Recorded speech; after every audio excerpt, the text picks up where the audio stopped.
Olá, amigo do On The Clock, seja muito bem-vindo a mais um vídeo desse canal. Eu sou Felipe Vieira e hoje vamos começar a nossa série de Free Agents, tá? Vamos fazer um ranking dos Free Agents aqui, de todas as posições. Então, a partir de agora, cada 2, 3 dias, deve ter um vídeo aqui de uma nova posição da Free Agents, beleza? Então, hoje começaremos com linha ofensiva. Aí, provavelmente, na próxima semana, devemos falar de tight ends e de running backs, tá? Semana que vem serão essas duas. Aí depois passamos para defesa, enfim, vamos falar de todas as posições. Não queria fazer um vídeo aqui só dos 5 melhores free agents ou 5 jogadores que eu gostaria na free agent, porque eu acho que fica muito curto, porque eu acho que é uma classe muito forte de free agents, tá? Então, por isso, eu queria dar uma atenção especial aí, falando de todos os jogadores que estarão no mercado para daqui a 20 dias, mais ou menos, algo próximo disso. Até chegar lá, espero que eu tenha passado por todas as posições e aí vocês estarão preparados também para free agency, beleza? E ó, um outro aviso, eu no dia que vai abrir o tempering, que a gente já sabe alguns contratos, eu devo fazer uma live aqui, então vou ficar o dia inteiro acompanhando os contratos. Então já marca aí que você vai acompanhar comigo essa free agency, beleza? Vambora, antes de mais nada, dá o like, se inscreve aqui no canal pra gente bater os 10 mil inscritos que eu tanto tô esperando, beleza? Vamos lá. Começando por guards e centers, tá? Coloquei no mesmo balaio, depois vou falar de offensive tackles, mas guard e center para mim tá no IOL aí, então vamos falar dos dois de uma vez só. Primeiro jogador, melhor jogador para mim dessa classe de IOL é o Trey Smith, tá? Não tem para onde correr. Eu sei que não jogou bem no Super Bowl, cedeu sec e tudo mais. Muitas pessoas já quiseram fazer a cabeça aí do Trey Smith, né? Mas eu acho que não é bem assim, não, tá? Foi o primeiro sec que ele cedeu na temporada, não tinha cedido nenhum sec no ano inteiro. E aí foi um jogo ruim dele, mas acontece, né? Acontece. Principalmente do outro lado, quando você tem um front tão forte como é o do Philadelphia Eagles. Então, relaxem, tá? Não é. Trey Smith não é um jogador ruim, passa longe de ser um jogador ruim. Vai ter muitos times interessados no Trey Smith. Ele deve receber uma grana considerável aí, né? O valor projetado para ele aqui do Pro Football Focus, eu vou usar o Pro Football Focus aqui para projeção de contrato, porque eles são muito bons nisso. Não tenho vergonha nenhuma aqui de falar que eu acompanho eles e os caras acertam muita coisa aqui de projeção de contrato. Projeção de contrato deles, do Trey Smith para eles, de 4 anos, 20 milhões e meio de média, tá? 82 milhões totais, 50 milhões garantidos. Trey Smith, eu resolvi trazer aqui algumas estatísticas, né, de quantos sacks cada jogador cedeu, quantas pressões. Trey Smith, um sack, 6 hits e 27 hurries em 829 snaps. Uma pressão aí é quando você junta sack, hit e hurry, tudo no mesmo balaio, né? Lógico que ceder sack é muito pior do que você ceder um hurry, um hit, mas de certa forma, uma pressão é quando o jogador perde, né, a jogada aí e o quarterback às vezes consegue se livrar disso e não acaba cedendo o sack, porque o quarterback foi melhor na situação, ou soltou a bola mais rápido, ou fugiu da pressão. Mas é isso, tá? Então dá uma geral. E aí uma pressão a cada 30 snaps. Uma ótima marca, tá? Pro Trey Smith. E aí é até interessante, porque é um cara que era para ele ter cedido mais sacks do que isso. Mas o Patrick Mahomes, ele é muito bom escapando, fugindo do sacks, né? E aqui eu vou até trazer alguns outros jogadores que você fala, nossa, mas ele tem muitos sacks cedidos e não tem tantas pressões cedidas, tantas pressões de forma geral cedidas, né? E aí você vai conectar no quarterback, você vai falar, porra, é verdade, quando falam que sack é uma estatística de quarterback, faz sentido agora, Felipe, tá? Então, em alguns casos, isso vai ficar bem claro, tá? Mas de todos os jogadores que eu vou trazer aqui, é o segundo melhor jogador aí em relação à quantidade de pressões por snap, tá? Então é uma boa marca, um jogador de 25 anos, tá chegando no seu auge ainda, né? Então tem que receber uma baita grana o Trey Smith. Próximo jogador é o Drew Dalman, center do Atlanta Falcons. Drew Dalman teve a melhor temporada da carreira dele, achou seu lugar ali nos Falcons. Os Falcons precisam renovar com o Dalman, acho que é a prioridade deles, de todos os jogadores aí que são free agents do Atlanta Falcons. Mas até agora a gente não tem visto, né, muita movimentação por parte disso, então talvez ele bata na free agents. 2 sacks cedidos, 1 hit e 7 hurries, só 295 snaps, não jogou a temporada inteira, chegou a se machucar, mas uma pressão a cada 29 snaps. Bom número também, um pouquinho abaixo ali do Trey Smith, mas um ótimo número. E aí eu vou trazer mais um jogador, que é o Tevin Jenkins, jogador do Chicago Bears. 4 sacks, 1 hit e 12 hurries. 4 sacks, 1 hit e 12 hurries. 12 hurries e 4 sacks? Você deu muito sack, não, nosso querido Tevin Jenkins? Haha. Lembrou do quarterback? Pois é. Caleb Williams, quando a gente fala que foi um cara que acabou segurando mais a bola, aqui a gente consegue exemplificar com um dos seus jogadores, né? Com um dos seus jogadores de linha ofensiva, o guard, né? O Tevin Jenkins jogou 495 snaps, uma pressão a cada 29 snaps. Então, também ali muito próximo do Drew Dalman. E aí, o meu ranking até agora é esse, tá? Não deixei claro, mas Trey Smith, Drew Dalman, Tevin Jenkins. E aí, o meu quarto jogador para essa free agents de OL seria o Kevin Zeitler. Kevin Zeitler já é um jogador com uma idade mais avançada, saindo ali do Detroit Lions, mas ele tá jogando muita bola há muito tempo, né? Vai chegar, já tá quase nos seus 35 anos, o Kevin Zeitler, cedeu 5 sacks, 4 hits e 9 hurries, uma pressão a cada 32 snaps. Também é um cara que acabou cedendo mais sacks do que a quantidade de pressões indica, né? Alguns aí ficando na conta do Goff também. Agora, projeção de contrato para ele, 6 milhões, um aninho. Então, o cara tem 35 anos. Ele não vai estar buscando um contrato de 3 anos. Ele não espera isso. Não tem como ele esperar isso, tá? Então, deve ser um contrato de um ano. Times que são contenders e precisam de guards, Kevin Zeitler é talvez a melhor opção, tá? Porque você vai pagar um ano só, vai ter a produção imediata, instantânea, de alto nível, provavelmente vai ser aí um jogador top 10 na posição dele. Por que você não vai querer o Kevin Zeitler no seu time, se você for contender? Né? Então, para mim, é um cara que de 35 anos que ele vai contribuir muito e vai ser barato. Então, o Kevin Zeitler está aqui mais alto no meu ranking do que em alguns outros rankings, né? Por exemplo, Will Fries, guarde dos Colts, e na própria lista aqui do Pro Football Focus, está na frente. Eu acho o Will Fries um jogador mais mediano. Então, assim, seria um tampa-buraco, na minha opinião, tá? E aí o Will Fries tem uma pressão a cada 25 snaps. Você vê que o nível já cai um pouquinho, né? A quantidade de pressão ela já fica mais recorrente. Mas é um jogador mais jovem, que você tem uma expectativa do cara evoluir. Eu entendo que a temporada dele foi positiva em 2024, ainda que tenha sido curta, né? Porque jogou poucos snaps.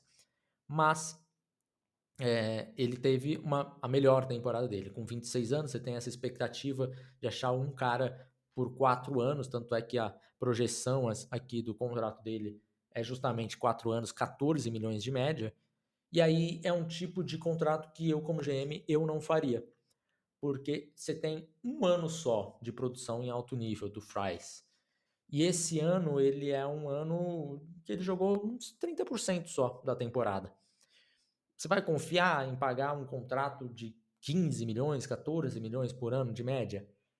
Eu prefiro já pagar 20 no Trey Smith, que eu tenho muito mais confiança nisso. Né? Então, às vezes você fala, nossa, ó, você gasta 20 milhões num guard. Pior do que você pagar 20 milhões num guard é você pagar 14 e não resolver o seu problema de guard. Então, eu prefiro pagar 20 e saber que eu vou resolver, porque o Trey Smith ele vai resolver o problema na posição de guard. Tá? Então, para mim, Will Fries ele entra aí como o quinto IOL, tá? Nessa free agency. E aí vamos falar do sexto e do sétimo. O sexto para mim, James Daniels, do Pittsburgh Steelers.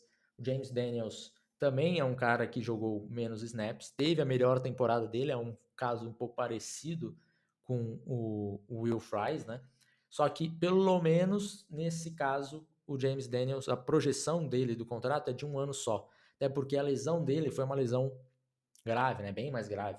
Ele rompeu o tendão de Aquiles ali na semana 4. Então, é um cara que vai ser aquele contrato de prove it deal, um aninho só para provar que está saudável e depois ele ganha uma grana. Mas James Daniels também não, mesmo tendo sido a melhor temporada da carreira dele, né? Não acho que tenha sido tão boa assim para você ir lá e gastar confiar que ele vai resolver o seu problema.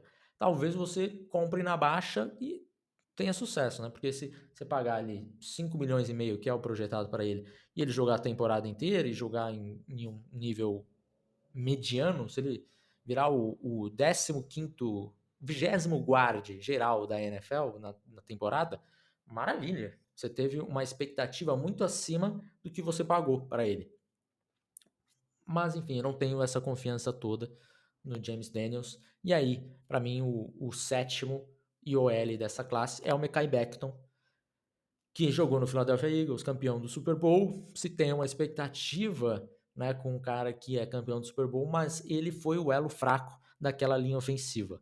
Mekhi Becton cedeu muitas pressões, cedeu muitos sacks, e de todos esses que eu citei, é o que tem mais pressão a cada por snap, né? É uma pressão a cada 16 snaps. Vamos lembrar aí, o Kevin Zeitler, uma pressão a cada 32 snaps, ou seja, o dobro, né? Trey Smith, uma a cada 30, e a maioria aí vai ficar entre 25 e 29 do restante, tá? Então, para mim, repassando, número 1, Trey Smith, número 2, Drew Dalman, número 3, Tevin Jenkins, 4, Kevin Zeitler, 5, Will Fries, 6, James Daniels e 7, Mekhi Becton. Beleza? Este é o meu ranking de guards e centers para esta free agency. Agora vamos para offensive tackles. Começando com o nome mais importante, que é o Ronnie Stanley. Ronnie Stanley, ele é um tackle que no final da temporada passada já não tinha uma grande expectativa com ele, porque se falava já que o Ronnie Stanley já estava na baixa da carreira dele.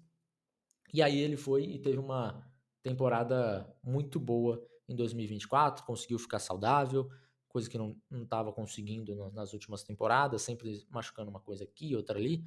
Então, o Ronnie Stanley, ele volta para uma temporada muito forte em 2024. Muito forte não, tá? Inclusive, eu acho que as pessoas estão exagerando no Ronnie Stanley a temporada de 2024. Foi boa, mas não foi elite, tá? É um bom jogador, vai resolver seu problema, mas também já vai aí chegando próximo dos seus 31 anos. Então, você não pode fazer um contrato de 4 anos com o Ronnie Stanley, talvez seja arriscado. Talvez não, certamente seria. Então, até por isso, a projeção dele aqui, que dá para o Pro Football Focus, é de 2 anos, 20 milhões de média por ano, tá? Então, 40 milhões totais aí para o Ronnie Stanley. É o meu número 1, é um bom jogador, mas não acho que tenha sido um espetáculo, como algumas pessoas falam. E aí agora eu quero que vocês entendam que a projeção, eu vou trazer aqui as estatísticas de quantas pressões cada jogador teve por snap, mas entendam a diferença entre o IOL e o tackle, tá? O tackle ele costumeiramente ele vai ceder mais pressões do que o guard, do que o center. Então não estranhem aqui alguns números quando vocês forem comparar com os guards e centers. Ronnie Stanley, 2 sacks cedidos, 4 hits e 34 hurries. É um número muito alto, 34 hurries e só 2 sacks. E aí você vai pensar, quem é o quarterback? Ah, Lamar Jackson. Deve ter ajudado bastante o Ronnie Stanley aí a não ter esse número mais elevado de quantidade de sacks cedidos, porque é um cara que consegue ter muita mobilidade, né, e fugir da pressão. Então, de forma geral, uma pressão a cada 15,8 snaps. É um número alto, eu fiquei até um pouco assustado quando eu fiz a conta. Mesmo para tackle, que geralmente a gente vai ver números mais elevados, mas é um número elevado pro Ronnie Stanley. Não é pouco, não. E aí, óbvio que a maior quantidade de pressões estão nos hurries ali, né? 34 hurries. E aí dá uma amenizada na situação, porque é uma pressão um pouco mais tranquila, né? O hurry é uma pressãozinha assim, o hit é uma pressão maior, o sec é a confirmação da pressão. Então, isso tem que ser levado em consideração, mas mesmo assim é um pouco assustador você ver essa quantidade aqui de 40 pressões totais, né? Dividida entre secs, hits e hurries, tá? Próximo jogador e o segundo da minha lista, do meu ranking, é o Alaric Jackson, tá? Alaric Jackson jogou nos Rams, teve a melhor temporada da carreira dele. É um cara que você deu 3 sacks, 4 hits e 18 hurries. Olha a diferença, 34 para 18. E o único número que muda são os sacks, que o Stanley cedeu 2, o Alaric cedeu 3. Né? Até a quantidade de hits é a mesma. Jogou 583 snaps, uma pressão a cada 23 snaps. Então, é um número melhor, é um número que dá uma empolgada. E quando a gente vai ver o Alaric Jackson durante a temporada, eu fiz alguns jogos dos Rams e quando eu fui ver o tape dele, da OL dos Rams, eu fiquei muito impressionado com o Alaric Jackson. E acho que esses números traduzem bem o que foi a temporada dele. Foi de fato a melhor temporada dele e é um cara que ele evoluiu ano após ano. Todo ano você tem um jogador melhor do que foi no ano anterior. Então, eu tô com uma expectativa muito positiva para o Alaric Jackson, um jogador de 26 anos. Faria um contrato de 4, 5 anos com ele. Né? A projeção dele aqui está de 14,5 por ano, por 4 anos. Faria esse contrato, acho que é um contrato que valeria muito a pena, tá? Porque de repente você tem o seu jogador por um preço bem ok, tá? E se ele continuar jogando no nível que jogou em 2024, certamente vai se pagar aí com sobras o contrato do Alaric Jackson, beleza? Vamos para o meu número 3, que é o Tyron Smith. Pois é, o incansável Tyron Smith, 34 anos. Jogou muito bem, mais uma vez, lá em Nova York. Jogou nos Jets, né? E teve uma boa temporada. A questão aqui do Tyron Smith é, de novo, 34 anos, é um contrato que provavelmente você vai assinar só um ano.